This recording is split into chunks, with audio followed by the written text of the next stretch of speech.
भद्रक जिला वासुदेवपुर ब्लॉक अधीन पद्मपुर स्थित गीता जयंती परिषद कमिटी पक्षर 3 दिन व्यापी अनुष्ठित होता 42तम गीता ज्ञान महायज्ञ रविवार गोधूली बेलार महासमारोह पूर्णाहुति हो जाए। पूर्णाहुति को दर्शन करने लगी हजार हजार दर्शकों भिड़ जमीला। बहु दूर दूरांतर श्रद्धालु मानक द्वारा दान एवं भोग करा सहित यज्ञ पाई श्रीफल प्रदान करा जायथिला। এই 3 दिन धरी पद्मपुर एवं यार आखपाख साधारण लोकों मध्य आध्यात्मिक परिसर सृष्टि होइतिबा बेले दैनिक संध्यारे नाम संकीर्तन भजन समारोह एवं प्रवचन कार्यक्रम परिसर को उत्सवमुखर करितला। तेबे विशेषकर पूर्णाहुति संध्यारे 50,000 ऊर्ध्व भक्तों समागम होइतिबा कमिटी पक्षरु सूचना मिलिछि। कलिजुगर उद्धार पाई विश्वशांति उद्देश्य यज्ञ सहित अंचलवासी शुभकामना करी 1983 मसीह केतेक धार्मिक चिंताशील व्यक्ति यह पीठरे गीता ज्ञान महायज्ञ आयोजन करथिले एवं प्रतिवर्ष ठीक एही तिथि गीता ज्ञान महायज्ञ महासमारोह पालन करा जायथाय। गुरुवार महायज्ञर अधिवास होइथिबा बेले शुक्रवार पूर्वाह्न हरिनाम संकीर्तन सहित झांझ करताल कलश शोभायात्रा बाहरी बजार परिक्रमा करा जायथिला। परे गीता पाठ करा जायथिला। या सहित 3 दिन व्यापी प्रवचन कार्यक्रम अनुष्ठित होइथिला। प्रथम संध्यारे कमिटीर स्थायी सभापति प्रसन्न कुमार पाटसाणी, द्वितीय संध्यारे प्रार्थना टीवीर प्रवचक श्रीनिवास आचार्य एवं शेष संध्यारे प्रवचक शिवप्रसाद दास सहित भजन संध्या अनुष्ठित होइथिला। मुसुकांति पद्मावती आम घर है पद्मपुर पंचायत सन्नांदपुर। आज जो 82 मसीहा ठारू गीता यज्ञ आरंभ है, गीता गायत्री यज्ञ आरंभ है, केते आनंदर कथा। आज को 43 वर्ष है चली ये समारोह। माँ दुर्गति नासिनी दुर्गा ठारे अच्छी दुर्गांकर आज जो समारोह चली बहुत दूर लोक मैंने आसी ये पवित्र स्थान को ये गीता ज्ञान जे सुनिब से पवित्र माने धर्म आलोचना कथा सुनिले बहुत आनंदित लगुच।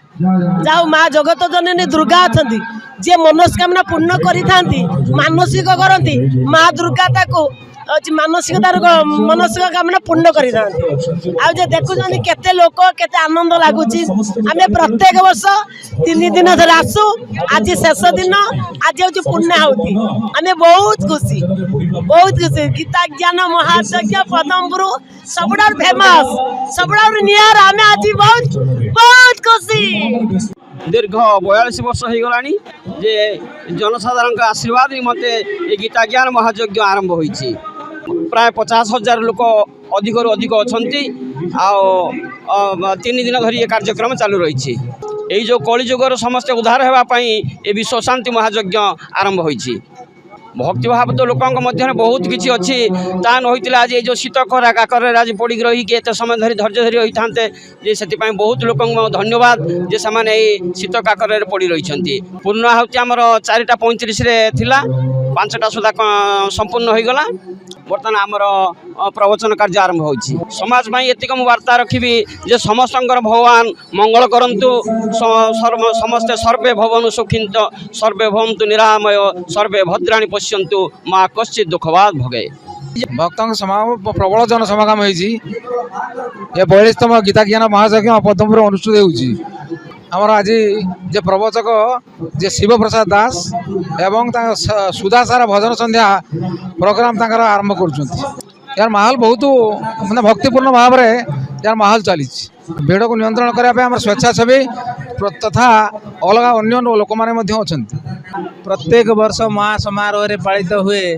या काली थिला जे प्रार्थना टीवी रु आसी श्रीनिवास आचार्य एवं प्रथम दिन आम यज्ञर स्थायी सभापति जे कि प्रसन्न कुमार पाटसाणी से हूँ प्रथम दिन आसी। तिहिड़ी संजय दास का रिपोर्ट जे न्यूज।